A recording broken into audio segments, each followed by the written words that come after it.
नमस्कार, मैं हूं सुमित शाही और आप देख रहे हैं खबर इंडियन। हमारे विशेष समाचार बुलेटिन में आपका स्वागत है। हम आपके लिए लेकर आए हैं दिन भर की वो खबरें जो आज की सुर्खियां बनी। आइए एक नजर डालते हैं आज की प्रमुख सुर्खियों पर। वक्फ संशोधन बिल आज लोकसभा में पेश। ओवैसी बोले सरकार मुसलमानों की दुश्मन। अमन सहरावत रेसलिंग के सेमीफाइनल में। नीरज चोपड़ा का आज फाइनल। रेसलर अंतिम पंघाल को पेरिस छोड़ने का आदेश। अपने कार्ड पर बहन की एंट्री करवाई। जापान में 7.1 तीव्रता का भूकंप। क्यूशु द्वीप में था केंद्र। सुनामी का अलर्ट जारी। पश्चिम बंगाल के पूर्व सीएम बुद्धदेव भट्टाचार्य का निधन। 80 की उम्र में आखिरी सांस ली। दिल्ली कोचिंग हादसे की मजिस्ट्रेट जांच रिपोर्ट सामने आई। बेसमेंट का गलत इस्तेमाल किया गया। वायनाड लैंडस्लाइड में 138 लोग अब भी लापता। पीएम मोदी 10 अगस्त को दौरा कर सकते हैं। अब खबरें विस्तार से।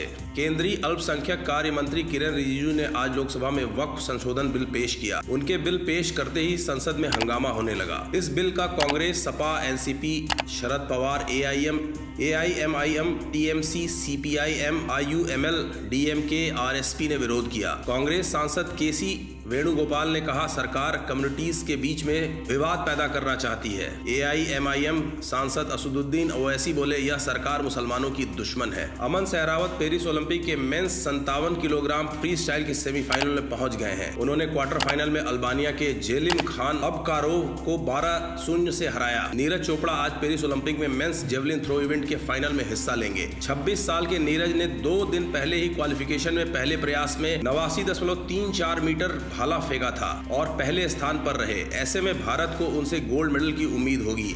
नीरज चोपड़ा का इवेंट रात 11:55 से होगा। पेरिस ओलंपिक में हरियाणा की पहलवान अंतिम पंघाल और उनकी बहन विवादों में फंस गई हैं। दोनों को तुरंत पेरिस छोड़ने का आदेश दिया गया। दरअसल अंतिम महिलाओं की 53 किलोग्राम कैटेगरी में अपना पहला मुकाबला हारने के बाद पेरिस ओलंपिक से बाहर हो गयी और होटल चली गयी। यहाँ उनके कोच विकास और भगत सिंह भी ठहरे हुए थे। अंतिम ने बहन को अपना कार्ड देकर खेल गाँव जाकर अपना सामान लाने के लिए कहा। वे वहां पकड़ी गईं। जापान में गुरुवार को 7.1 तीव्रता के भूकंप के झटके महसूस हुए। इसके बाद सुनामी का अलर्ट जारी कर दिया गया। भूकंप का केंद्र जापान के क्यूशु द्वीप में जमीन से करीब 8.8 किलोमीटर नीचे बताया जा रहा है। मियाजाकी, कोची, ओएटा, कागोशिमा और इहमे शहर में सुनामी की एडवाइजरी जारी की गई है। इससे पहले 1 जनवरी को जापान में 7.6 तीव्रता का भूकंप आया था। इसमें 318 लोगों की मौत हुई थी और 1300 लोग घायल हुए थे। पश्चिम बंगाल के मुख्यमंत्री और सीपीआईएम नेता बुद्धदेव भट्टाचार्य का गुरुवार को निधन हो गया। पूर्व सीएम ने 80 साल की उम्र में कोलकाता स्थित घर पर अंतिम सांसें ली। बुद्धदेव बढ़ती उम्र से जुड़ी बीमारियों से पीड़ित थे।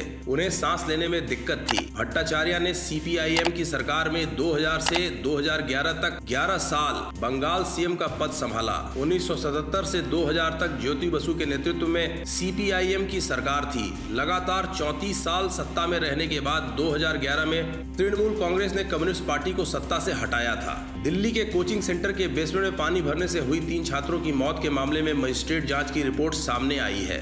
बुधवार को राजस्व मंत्री को सौंपी गई रिपोर्ट में राव आईएएस पर बेसमेंट के गलत इस्तेमाल के आरोप लगाए गए हैं। जांच में एमसीडी और फायर ब्रिगेड डिपार्टमेंट की लापरवाही भी सामने आई है। कोचिंग सेंटर की बिल्डिंग में हो रहे नियमों के उल्लंघन के बारे में एमसीडी और फायर ब्रिगेड डिपार्टमेंट को पहले से जानकारी थी। इसके बाद भी विभागों की तरफ से कोई कार्रवाई नहीं की गई। केरल के वायनाड में 29 जुलाई की देर रात हुए लैंडस्लाइड में अब भी 138 लोग लापता हैं।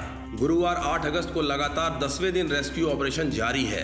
हादसे में अब तक 413 लोगों की मौत हुई है। 138 अभी भी लापता हैं। मीडिया रिपोर्ट की माने तो प्रधानमंत्री नरेंद्र मोदी शनिवार 10 अगस्त को पीड़ितों से मिलने वायनाड जाएंगे। कहा जा रहा है कि पीएम के दौरे के बाद वायनाड लैंडस्लाइड को राष्ट्रीय आपदा लेवल 3 डिजास्टर घोषित किया जा सकता है। अगर आपको यह बुलेटिन अच्छा लगा हो तो हमारे चैनल को लाइक और बेल आइकन दबाकर सब्सक्राइब करना ना भूलें।